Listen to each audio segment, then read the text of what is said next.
and I'll be your host for the next hour.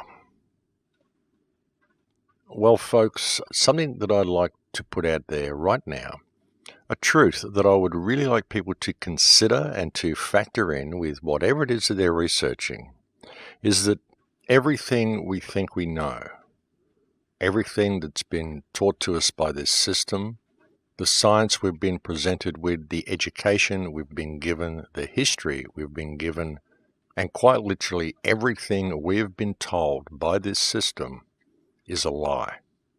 All of it. And the depths of this lie is quite literally so profound and so all-pervasive that it's almost impossible for most people to even see, because it is quite literally so big that it covers virtually every single aspect of our lives. Virtually everything we've been told about everything is backwards. And I'm going to cover some topics on the show today that will probably seem very esoteric and right out of left field for people, but it's just stuff that needs to be addressed. It's just stuff that I want to talk about. It's important at the beginning of the discussion to lay the groundwork that is needed to even begin thinking about these things, and that groundwork is the clear understanding that everything we've been told is a lie. All of it. Our history, who we are, where we come from, our religions, our food, our medicine, what this world is, quite literally everything is a lie. And that's why it's so difficult to ever really discover the truth and to wake up the people around us, because all of the information that we're even researching, most of it, has been falsified. That is why people are constantly locked into different belief systems, why they continue to argue with each other, and why they continue to perpetuate their divide and conquer programming.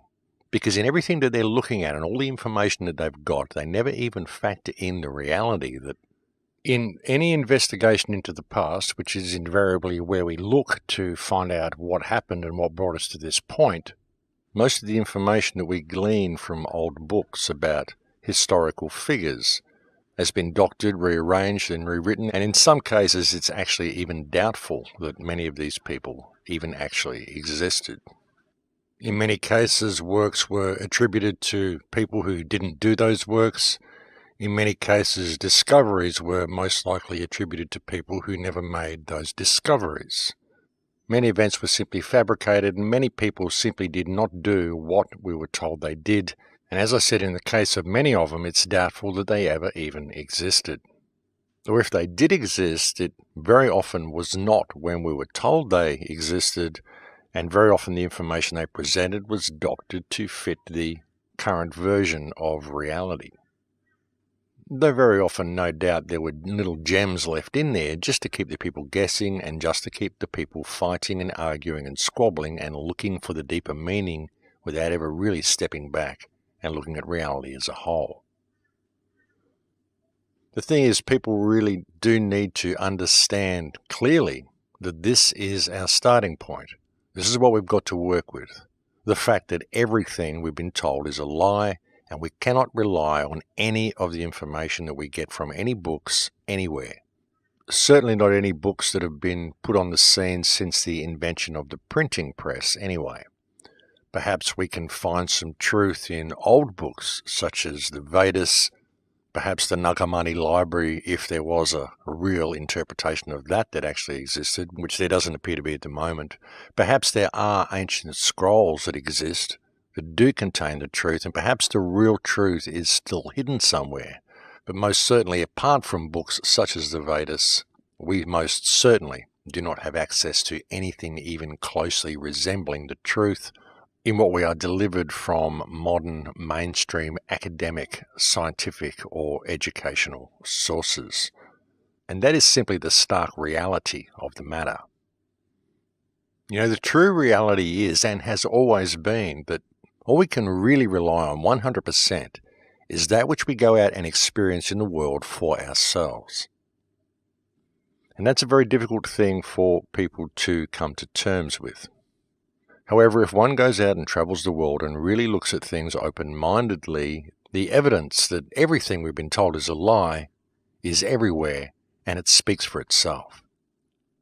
And if you really look at it, one of our biggest problems, one of the things that holds us back more than anything else, comes with our blind acceptance of things. Our blind acceptance of what we're given as facts by the academic system, things that we're told, and we just take as a matter of course and just take them on as part of our everyday life without ever really investigating them. And we do this on so many levels, it's actually quite profound when you step back and look at it.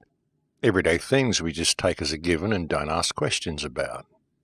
And then many people tend to do this when they're researching as well. They just blindly accept what they find online. They find something that reinforces their belief system and they blindly accept it and they move on from that point.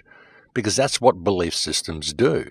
As soon as you adopt a belief system, you look for stuff that reinforces that belief system and you disregard everything else. You just close yourself off to all possibilities. That's what is so dangerous about adopting belief systems halfway through this journey of life.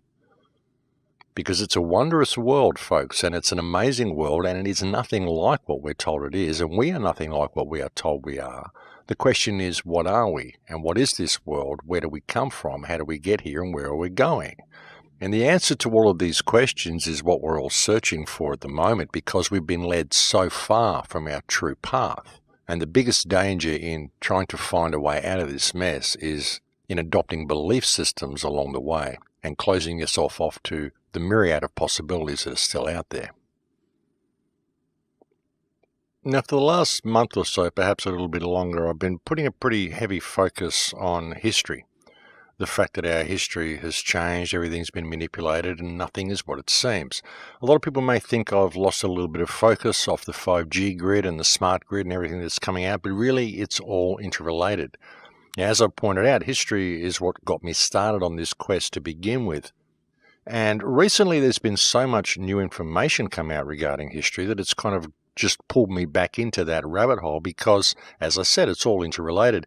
If we can understand how we got here, then we can see where we're going and why they're rolling this whole smart grid out so quickly. And really, when you look at it, folks, the whole progress of civilization hasn't been this gradual thing that we think it has.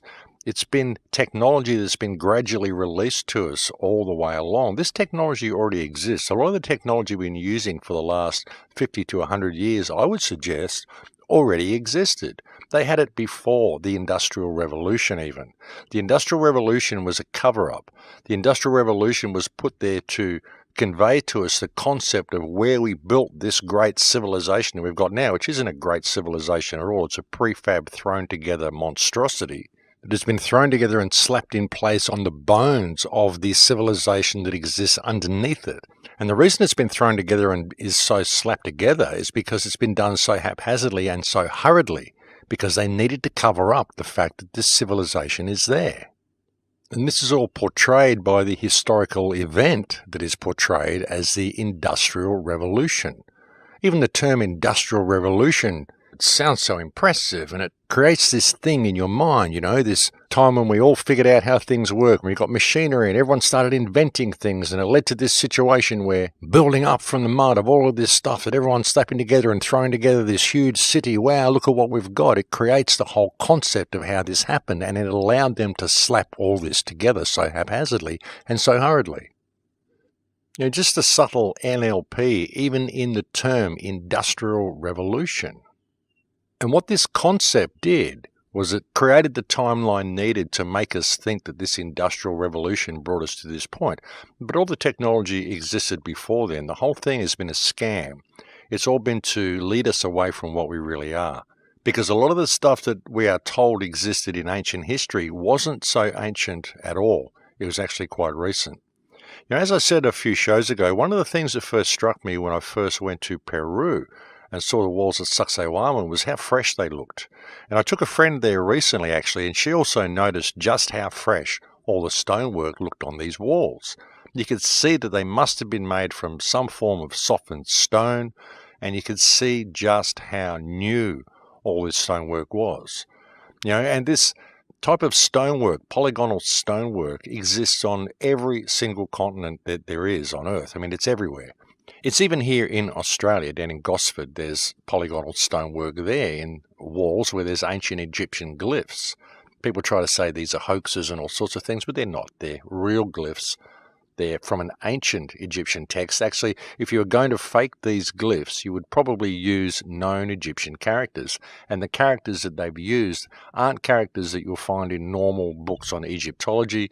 These are older than those characters. So whoever supposedly forged these glyphs had a very, very good understanding of ancient Egyptian. So that would indicate that they're not forged at all. They're actually real glyphs. And there was a culture that existed, and it was a worldwide culture.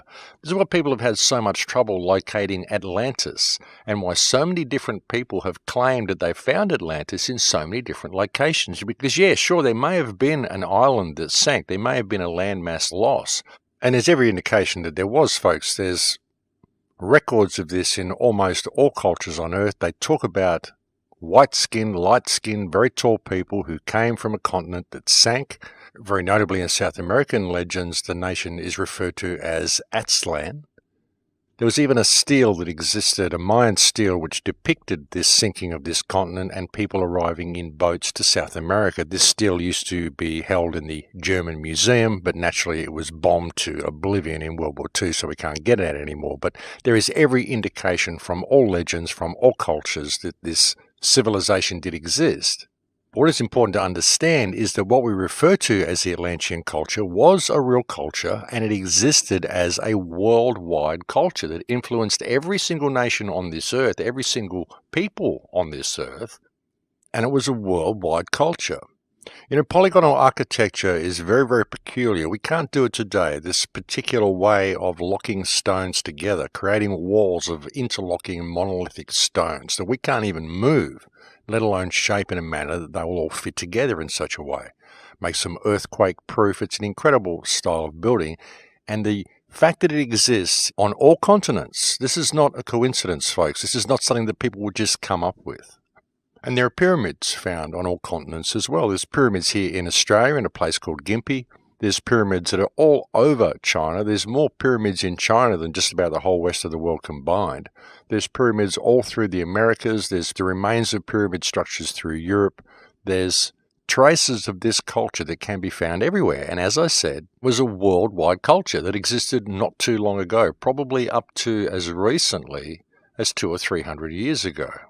Well, at least the last remnants of it were probably chased out of existence 200 or 300 years ago. There appears to have been a huge attempt to basically scour the world and wipe out all trace of this ancient culture and wipe out all trace of anybody who still held the ancient knowledge of how to do the things we used to do. Those who knew how to build these megalithic structures, those who knew how to build all of this stuff that we've got lying around the world, those who knew that type of technology were all chased out of existence, and we were moved away from what we were, which was a peaceful world. We lived in a world where all religions lived in peace with each other. We lived in a world where all nations lived in peace with each other. And then a few hundred years ago, this psychopathic, parasitic government system that we've got now superimposed itself over our reality and went out of its way to decimate everybody's memory of who and what they were, everybody's culture, everybody's history. They changed the whole thing. And since that time, they've fed us a complete crock of rubbish. They've told us lies about absolutely every single thing that they can. They've lied to us about reality. They've lied to us about every single aspect of reality. They've lied to us in our science about what reality is even made of what we're made of what we are. Every single thing you can think of, they've lied to us about. And most especially, they've gone out of their way to decimate people's culture and decimate people's memory. Because if you can disconnect the people from their history and from their culture, then you disconnect them from what they are. And this has been an ongoing process. They're still doing it now in Africa, folks. This is what all these wars and battles are about in Africa, because there's still areas of Africa where people are still connected to the earth. People still hold ancient traditions. They still hold ancient knowledge. And they want to get rid of everybody's ancient traditions. They don't want anybody to have their real history. They want to superimpose their own history over the people, because that disconnects them from who and what they are. That's what it's all about, folks. That's what the entire process is about. That's what all of this decimation of history, all this decimation of historical artifacts all through the Middle East, all through Europe and all through Africa is all about. Because all of it just further disconnects us from who we are. And they've lied to us on quite literally every single level that you can think of, folks. And again, it's stuff that we just take for granted and never question.